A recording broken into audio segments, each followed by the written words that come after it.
என் உறவுகள் அனைவருக்கும் அஸ்ஸலாமு அலைக்கும் வரஹ்மத்துல்லாஹி வபரகாத்துஹு. இன்றைக்கி நான் வீடியோவில் எதை பற்றி சொல்ல போகிறேன்னா, திடீர் செல்வம் பெருக மற்றும் நரகம் தீண்டாமல் இருக்க ஓத வேண்டிய துவாவை பற்றி தான் நான் சொல்ல போகிறேன்.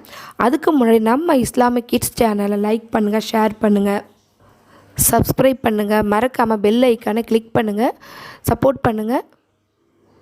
மேலும் நம்ம சேனலை தொடர்ந்து பாருங்கள். நான் போடுற வீடியோ ஹதீஸ்கள் துவாக்கள் பயனுள்ளதாக இருக்கும்னு நம்புகிறேன். வாங்க வீடியோக்குள்ளே போகலாம். அல்லாஹ்வின் நல்லடியார்களே, இஸ்லாம் என்பது இறைவனால் மனித குலத்திற்கு அருட்கொடையாக வழங்கப்பட்ட மார்க்கம் ஆகும். இந்த மார்க்கத்தில் முஸ்லிம்களாகிய நமக்கு இறைவன் வழங்கியிருக்கிற அருட்கொடைகளில் ஒன்றான பரக்கத் எனும் செல்வம் கிடைக்க மற்றும் நரக நெருப்பு நெருங்காமல் இருக்க தினமும் ஓத வேண்டிய துவாவை பற்றி தான் பார்க்க போகிறோம். இந்த துவா ரொம்ப சிறிய துவா தான். இது வழமையாக நம்ம ஓதுற ரப்பனா தகப்பல் மின்னா இன்னக அந்த சமியுல் அலீம் வத்துப் அலைனா இன்னக அந்த தவ்வாபு ரஹீம். இதன் அர்த்தம், எங்கள் இறைவனே, எங்களிடம் இருந்து இப்பணியை ஏற்றுக்கொள்வாயாக. நிச்சயமாக நீயே யாவற்றையும் கேட்பவனாகவும் அறிபவனாகவும் இருக்கின்றாய்.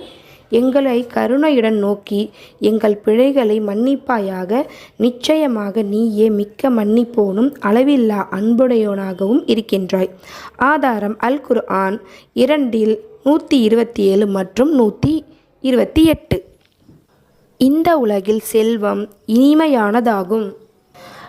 யார் இதை உரிய முறையில் செலவிடுகிறாரோ அவருக்கு அது நல்லுதவியாக அமையும். யார் இதை முறையற்ற வழிகளில் சம்பாதிக்கின்றாரோ அவர் உண்டும், அதாவது சாப்பிட்டும் வயிறு நிரம்பாத ஒருவரை போல் ஆகிறார். அறிவிப்பவர் அபு சயீத் அல் குத்ரி ரலியல்லாஹு அன்ஹு அவர்கள் ஆவார்கள். ஆதாரம் நூல் புகாரி 6427. இது போன்ற துவாக்களுக்கும் ஹதீஸ்களுக்கும் நம்ம சேனலை தொடர்ந்து பாருங்கள். அஸ்ஸலாமு அலைக்கும் வரஹ்மத்துல்லாஹி வபரகாத்துஹு.